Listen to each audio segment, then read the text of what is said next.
Today, I want to show you all the products that I use on my face, right, to get this glass skin.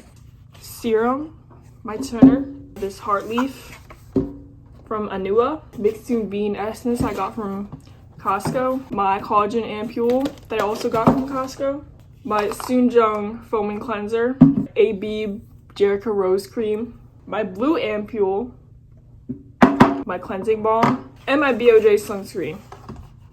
Now, as you can see, I have really good skin. Pause. How many of you thought that was gonna be the topic of this video? But nah, my skin is horrible, y'all. Let me insert picture. And look at the amount of stuff I showed you guys that is not even open. Oh, and look at this, the first thing I put down. This is hair serum. It's hair serum, you don't even use it on your face. And this toner, I've never used it before. You see how many of these things are unopened? I have all this shit, right? And my skin still sucks. I'm not consistent at all. You know, it might look fine on the camera because it's like smooth for some reason. All this is not even open. It's still in the package. And you want to listen to me for advice? I'm saying this is how a lot of beauty influencers look. When they got walls and walls of skin hair in the boxes, like they pull out a drawer and it's like a whole shop in there. Like, and you still got acne on your forehead. You got all this money and you still can't fix it. And the same goes for a lot of other things. Like if you want to get into a good college, right? Do not listen to the people who went to a magnet school, got a like 4.7 GPA, did science Olympiad and everything. If you want to figure out the real nuances of college admissions, what you need to do to hack the system, right? You gotta get someone who got like maybe like 3.2 GPA, no extracurriculars, and how they wrote their essay, how they tailored their application to get into an Ivy, right? Someone with a 5.0 GPA and all these extracurriculars getting in, do not take advice from them. Do not take writing advice from them, okay? That's not going to help you. They could have gotten in spite of their writing. And same with job applications, right? If you really want good job advice, go to someone who went to community college and has like terrible like experience on their resume and they were able to get like an internship and like climb their way up to like Google software engineer.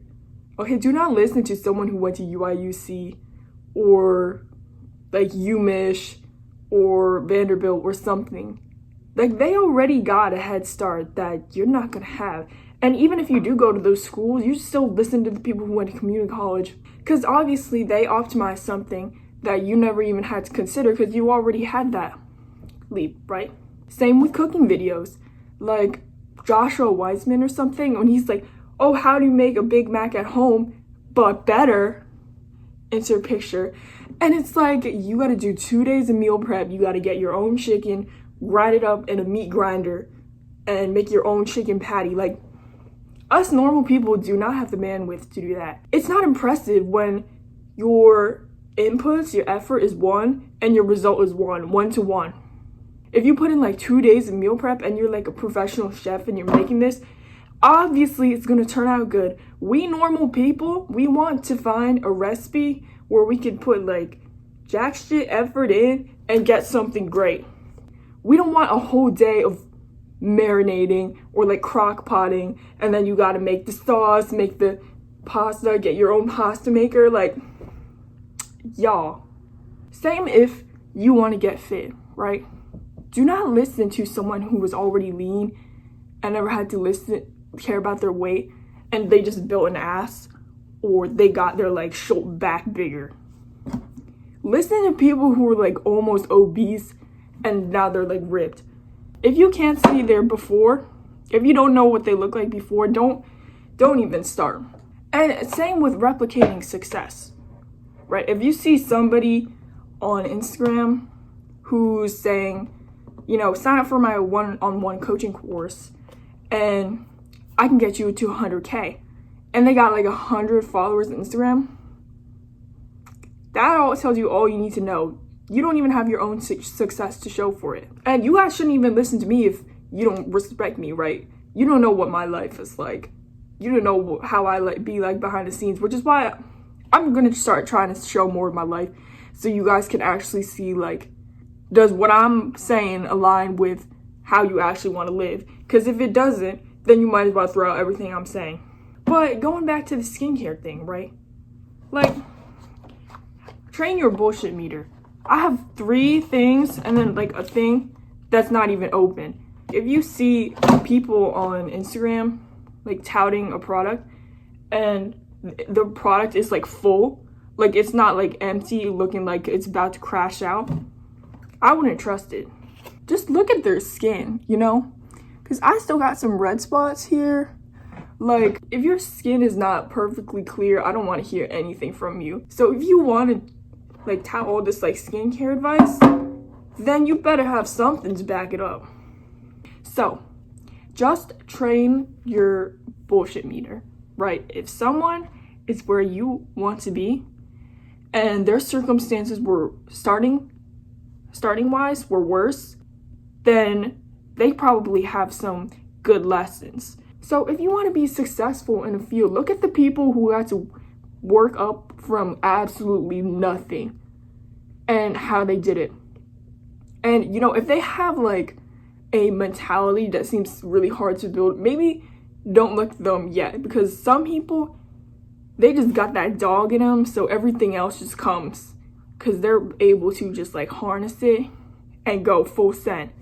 But you know, if you're one of those people who needs a little bit of a push, which is no shame, turn to the people who were able to leverage that, right? Who also need a little push and who found ways to work with it.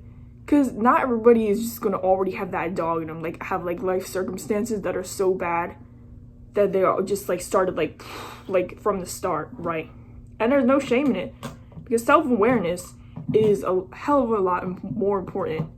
So yeah, just keep in mind, the people who you want to look to for advice should have minimal inputs or tried and true testing and very high outputs. If they're putting in all this effort for something that matches the effort, then obviously they haven't cracked the code or whatever as they think it is. Like, I'm using all these products, right? And I still have bad skin, so why would you listen to me? And half of these aren't even open. But if someone is using like 2 things and you see them before and they have like cystic, like boiling acne, and it's like glass skin now, I would take their advice.